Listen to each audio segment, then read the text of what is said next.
Bonsoir à toutes, bonsoir à tous. Le Premier ministre slovaque, un des pays membres de l'Europe et de l'OTAN, a été victime d'un tir ciblé. Robert Fico a été blessé par balle. Son pronostic vital est d'ailleurs engagé après l'attaque. Donc, il a été victime. Un homme proche de la Russie et qui a supprimé, je vous le disais, l'aide à l'Ukraine. Waoup Fayoumi.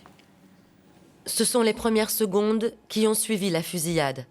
Le Premier ministre slovaque est emmené dans la précipitation vers sa voiture de fonction qui démarre en trombe. Immédiatement après l'attaque, c'est parmi la foule que les policiers immobilisent un homme à terre.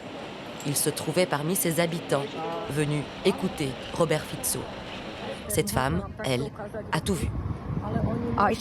On attendait depuis longtemps et on était très excités. On voulait lui serrer la main, comme le monsieur à côté de moi. Mais à ce moment-là, on a entendu quelque chose comme un pétard. J'ai cru que quelqu'un avait fait une blague et avait lancé un pétard sur la chaussée. En fait, c'était 3 coups de feu, très rapides, l'un après l'autre. 3 coups de feu qui auraient touché le Premier ministre slovaque au moins à l'abdomen. Après avoir reçu les premiers soins sur place, il a été emmené en hélicoptère à l'hôpital de Banka Bystrica dans un état critique. Dans la capitale Bratislava, les sessions parlementaires ont immédiatement été suspendues. Cette attaque était un terrible accident et je le considère comme une attaque contre les principes de la démocratie de la République slovaque. Une terrible attaque de cette nature n'a jamais eu lieu auparavant en Slovaquie.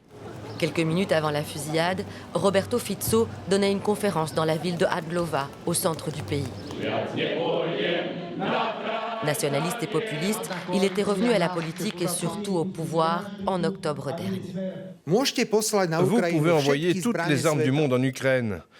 Vous pouvez envoyer beaucoup d'argent là-bas. Vous pouvez envoyer beaucoup d'aide logistique. C'est mon avis. Cette guerre n'a pas de solution militaire, c'est comme ça. Controversé, Roberto Fico était accusé de s'en prendre aux médias et à la justice. La motivation de son agresseur n'est pas encore connue, alors qu'il est.